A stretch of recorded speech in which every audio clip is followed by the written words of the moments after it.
мысалы махаббаттың 5 тілі дегеніміз бар, иә. Әр адам өзінің махаббатының сезімін әртүрлі білдіреді. Мысалы біреу сөз арқылы айтады, мен сені жақсы көремін дейді, еркелетеді, әдемі сөздерін айтады. Екінші адам мысалға сыйлық береді әрдайым сізге. Үшінші адам мысалға үнемі құшақтай береді, физикалық контакт дейміз, сізді қолыңыздан ұстайды деген секілді.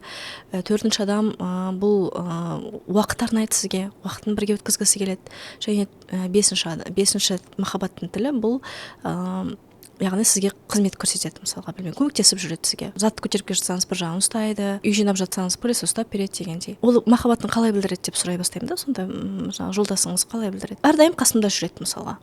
Бірақ оны ол адам махаббат тілі екенін білмегендіктен ол ойлады, ол мені жақсы көрмейді деп.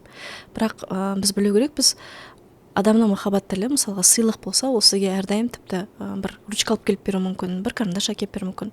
Бірақ ол сөзбен айта алмауы мүмкін. Жақсы көремін дегенді. Оның махаббат тілі сыйлық. Ақша беруі мүмкін сізге. Білмеймін, бір шоколад әкеліп беруі мүмкін. Сол арқылы білдіріп жатады. Яғни әркімнің махаббат тілі әртүрлі. Соны да талдау арқылы мысалға егер әрине менің махаббат тілім бұл физикалық контакт болса, мен әрине соны күтемін. Сол кезде ғана махаббатты сезінемін. Ол маған қанша айта берсін, қанша сыйлық бере берсін, мен өзі сезінбеймін. Ол мені жақсы көрмейді деп ойлауым мүмкін. Ол жай айта береді, жай сөз ретінде қабылдауы мүмкін. Сондықтан да осы нәрсені де бірге негізі қарастырған жөн. Сіздің серіктесіңіздің махаббат тілі қандай, сіздің махаббат тіліңіз қандай,